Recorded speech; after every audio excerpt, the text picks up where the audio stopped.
Hello friends, this is Sanskruti from Easy Students Bio, and in this video I am going to discuss about long distance transport of water. In plants, food is prepared in the leaves here and the water is present in the soil here. So water has to reach up to them. How will it go against the gravity? Everything falls down. How will the water go up to the leaves? Before entering into that, we must familiarize ourselves with the term translocation. Translocation is bulk movement of substances through conducting tissues. Let us take an example of a successful restaurant. It will be successful only if it has a strong network of raw material suppliers and as well as strong network of delivery drivers who can make the food reach to longer distances. Likewise, plants also have to run their restaurant. For that, they have got a very vast and good efficient network of vascular bundles that supply raw material and take away the finished goods to the various locations and help in translocation. The two major role-playing bodies are xylem and phloem. Xylem is the raw material delivery van for the plants, and phloem is the delivery scooter guy who delivers the processed food. Water is absorbed by the root cells. With water, some minerals and ions are also absorbed, like potassium, sodium, and chlorine. Once they reach up to the xylem, they are taken up to the leaves, where photosynthesis occurs. In photosynthesis, carbon dioxide is required, which is obtained from the atmosphere. Once the carbon dioxide has entered, the sucrose is produced, and this sucrose is again transported to various parts of the plant with the help of phloem. Water is absorbed by the root, but let's take a look upon the detailed process. Absorption of water. The absorption occurs by diffusion. Root hairs are the cells, the root epidermal cells which have thin-walled extensions and are slender. This is the shape of them because they have to increase the surface area for the water molecules to enter maximally, and this occurs through diffusion. Once the water has entered these cells, they have to move into the deeper layer, and there are two pathways basically with which they can enter deeper into the layers. One is apoplast, the other one is symplast. Apoplast is movement occurring through the intercellular spaces. They are not entering the cells, but they are just moving in between spaces. This is very fast movement when you compare it with the other pathway, that is symplast, in which the water molecules enter into the plasmodesmata. Plasmodesmata are the breakages in between these cells. These breakages, they enter into the water enters into the plasmodesmata and then flows through the cytoplasm of each cells. This is a slower process. This occurs only when it can occur in the initial stages as well as, but there is a Casparian strip present in the root cells. This Casparian strip is made of suberin, and which does not allow the water molecules to pass through it. So the water has to enter into symplast pathway to move further. So there are two forces which are responsible for transporting the water up in the plant.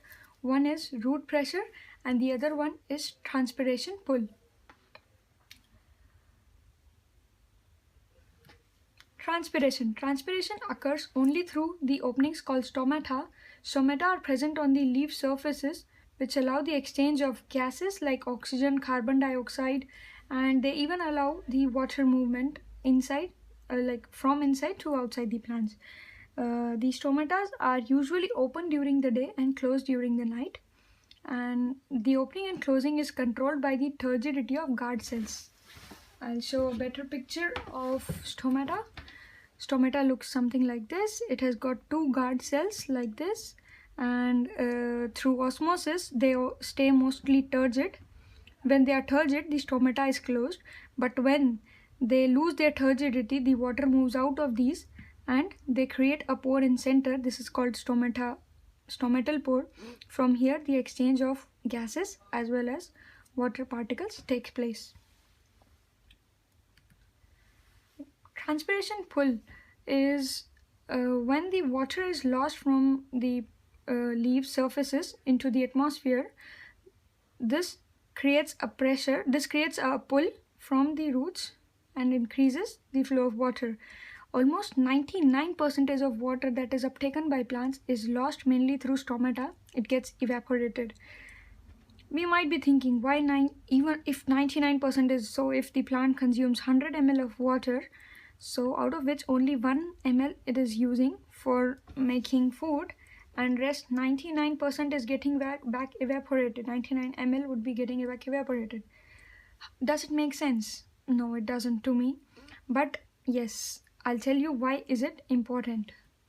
Importance of transpiration is because it creates transpiration pull, which increases the mineral ions flow from the soil to all parts of the plant, as well as it supplies water for photosynthesis. That is one of the reasons. And it cools the surface of the leaves by evaporation. From the surface of the leaf, if water is lost, then as we know, water leaves cooling effect. So once the water rises, the leaf surface becomes cool because the plants have to stand in the sun for throughout their life, and it keeps the cells turgid and maintains the shape of the plant.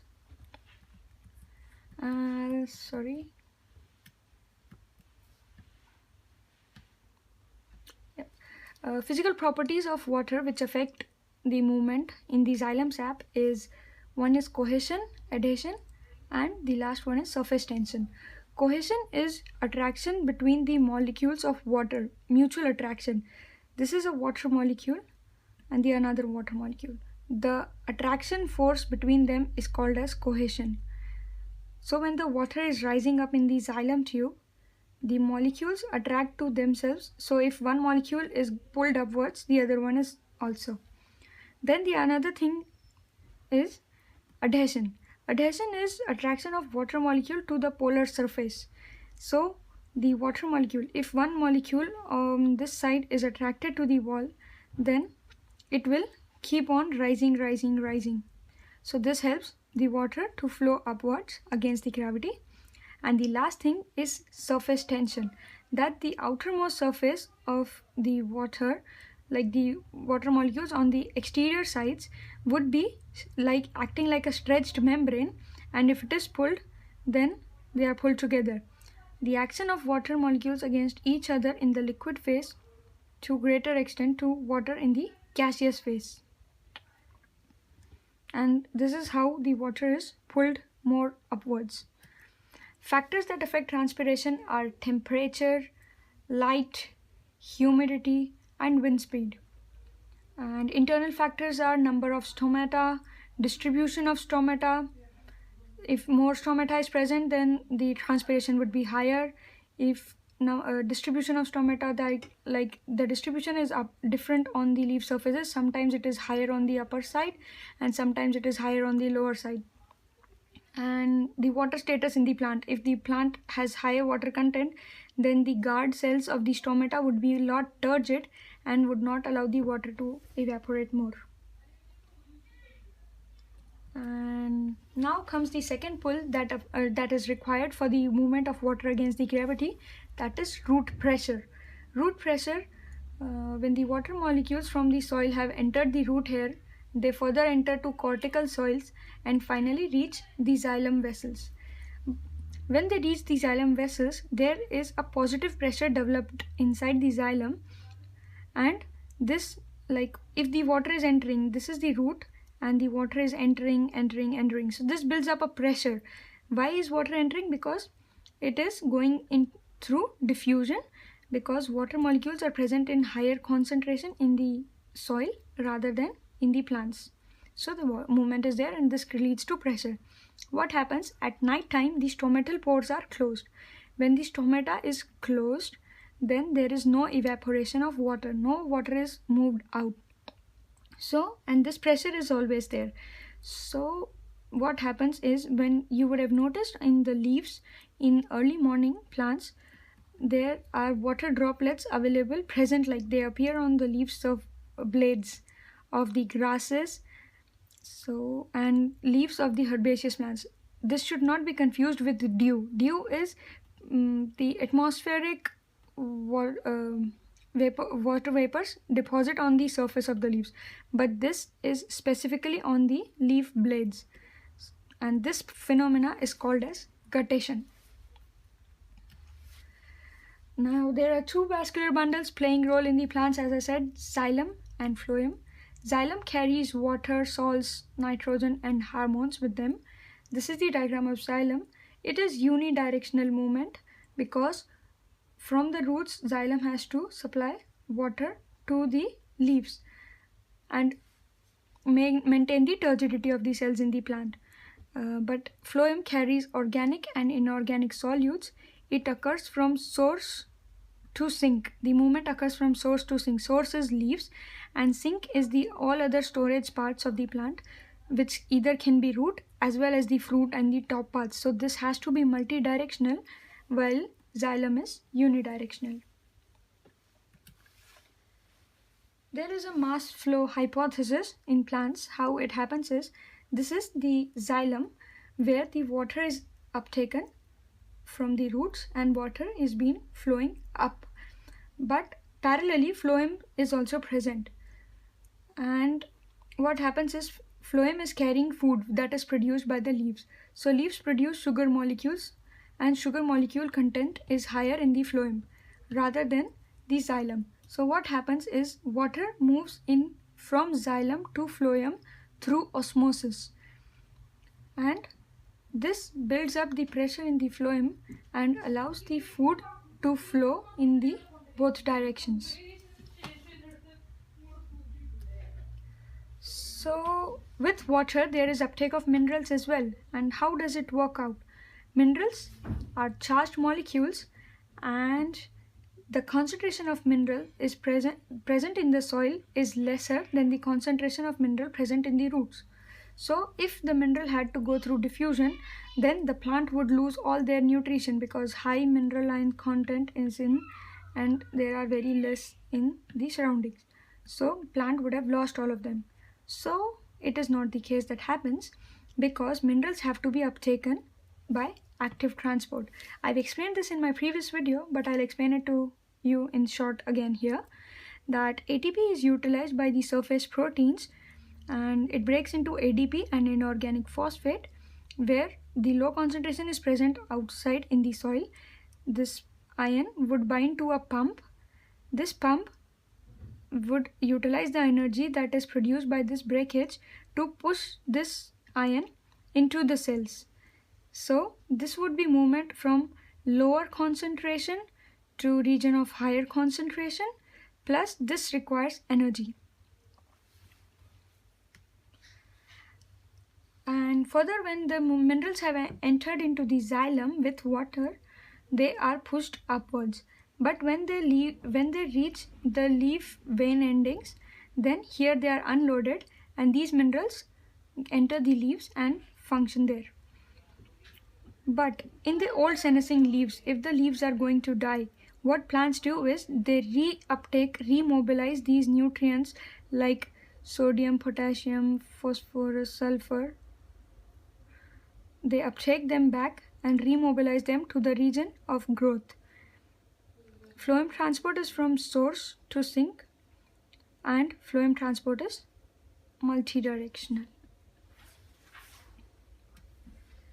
So there is active uptake of ions. Pumps come into scene. They use ATP and allow ions like potassium, sodium to enter. What happens is this is inside the cell, and this is soil. So from the soil, these ions are uptaken with active transport and the solute concentration becomes high here.